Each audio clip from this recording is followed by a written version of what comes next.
ಉಟ್ಕೊಳ್ಳಿ.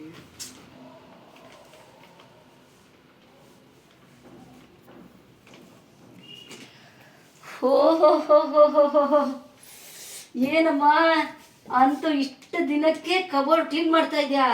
ಸೀರೆಗಳೆಲ್ಲ ಆಚೆ ಬಂದಿದೆ. Cupboard clean ಮಾಡ್ತಿಲ್ಲ ಕಣೆ. ಯಾವ ಸೀರೆ ಇಲ್ಲ, ಯಾವ್ದು ಉಟ್ಕೊಳ್ಳಿ ಅಂತ ನೋಡ್ತಾ ಇದ್ದೀನಿ. ಇಷ್ಟೊಂದು ಸೀರೆ ತೆಗೆದುಕೊಂಡು ಯಾವ್ದು ಉಟ್ಕೊಳ್ಳಿ ಅಂತಿದ್ಯಾ? ಏನಕ್ಕೆ? ಮೀನಾ ಮನೆ ಫಂಕ್ಷನ್ ಕಡೆ. ಮೀನಾ ಮನೆ ಫಂಕ್ಷನ್ಗೆ ನೀನ್ ತಲೆ ಕಟ್ಸ್ಕೊಂತ ಇದ್ಯಾ? ಅವಳೇ ತಲೆ ಕಟ್ಸ್ಕೊಂಡಿದ್ದಾಳ ಇಲ್ವಾ? ಇಷ್ಟೊಂದು ಸೀರೆ ಯಾವ್ದೋ ಒಂದು ಉಟ್ಕೊಳ್ಳೆ. ನೀನೇ ಹೇಳೆ ಯಾವ್ದು ಉಟ್ಕೊಳ್ಳಿ ಅಂತ. ಈ ಕೈಲಿ ಇಟ್ಕೊಂಡಿದ್ಯಲ್ಲ, ಇದೇ ಚೆನ್ನಾಗಿದೆ ಕಣೆ. ಇದು ಮೊನ್ನೆ ಮದುವೆಗೆ ಉಟ್ಕೊಂಡಿದ್ದೆ. ಹೌದಾ? ಅದು ಆ ಬ್ಲೂ ಕಲರ್ ಅದು ಲಾಸ್ಟ್ ಟೈಮ್ ಅದು ಫಂಕ್ಷನ್ಗೆ ಹೋಗಿದಾಗ ಉಟ್ಕೊಂಡಿದೀವಲ್ಲ. ಓ, ಆಶಾ ಮನೆ ಫಂಕ್ಷನ್ ಅಲ್ವಾ? ಇದೇನ ಇದು ಒಂಥರ ನೋಡೆ. ಏನ್ ಫಂಕ್ಷನ್ ಅಂದೆ?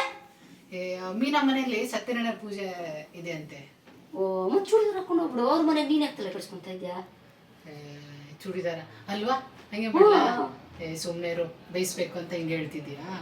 ಇಲ್ಲಪ್ಪ, ನಾನೇ ಯಾವ್ದಾದ್ರು ಉಟ್ಕೋತೀನಿ. ಇಲ್ಲೇನೋ ಇಷ್ಟೊಂದು ಇಟ್ಟಿದ್ಯಾ? ಏನ್ ಕವರು ಬಿಟ್ಟಿಲ್ವಲ್ಲೇ? ಉಟ್ಕೋ. ಅದೆಲ್ಲ ಹೊಸ ಸೀರೆ. ತಗೋ, ಯಾರು ಮಾಡಿರಲ್ವಲ್ಲ. ಅದು ಜಿಗ್ ಜಾಗ್ ಮಾಡಿಸಿಲ್ಲ. ಆಮೇಲೆ ಬ್ಲೌಸು ಹೊಲಿಸಿ ಕೊಟ್ಟಿದ್ದೀನಿ. ಸಂಗೀತ, ಆ ಮೀನಾ ಕೂಡ ಇಷ್ಟೊತ್ತಿಗೆ ರೆಡಿ ಆಗಿ ಕೂತ್ಬಿಟ್ಟಿರ್ತಾಳೋ ಅಥವಾ ಅವತ್ತು ಶನಿವಾರ ನೋಡ್ಕೊಳ್ಳೋಣ ಅಂತನ? ನೀನು ನೋಡಿದ್ರೆ ಎಲ್ಲ ಹಿಡ್ಕೊಂಡು ಕೂತಿದ್ಯಾ? ನೋಡಮ್ಮ, ಒಂದು ಹೇಳ್ತೀನಿ ನೋಡು. ಅದು ಬೇಡ ಅಂದಿಲ್ಲ ನೋಡು. ಅದೇನೇ ಬಿಚ್ಚದಂಗಿಲ್ವಲ್ಲೇ ಅದು? ಅದು ಬೇಡ ಬಿಡು, ತುಂಬ ಸಿಂಪಲ್ ಆಯ್ತು. ಬೇಡ ಬಿಡು, ಬೇಡ ಬಿಡು. ಇದು ಇದು ಬೇಡ ಕಣೆ. ಇದು ಲಾಸ್ಟ್ ಟೈಮ್ ಯಾವ್ದೋ ಫಂಕ್ಷನ್ಗೆ ಉಟ್ಕೊಂಡು. ಇವಾಗ ಯಾವ್ದು ಕೇಳೋದ್ರು ಒಂದೊಂದು ಹೇಳ್ತೀಯ. ಮತ್ತೆ ನನ್ನ ಕೇಳ್ತೀಯ ಯಾವ್ದು ಉಟ್ಕೊಳ್ಳೆ ಅಂತ?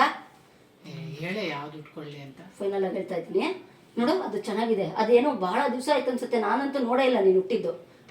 ಅದು ಹೋಗೆ ಮತ್ತೆ ಯಾಕೆ ನಾನು ಕೇಳ್ತೀಯ? ಒಂದೊಂದಕ್ಕೆ ಒಂದೊಂದು ಹೆಸರು ಹೇಳ್ತೀಯ. ಪ್ಯಾಂಟು ಶರ್ಟ್ ಹಾಕೊಂಡು ಹೋಗ್ಬಿಡು. ಪ್ಯಾಂಟು ಶರ್ಟ್ ಹಾಕೊಂಡ್ರೆ ಬೈಸ್ಬೇಕು ಅಂತನಾ?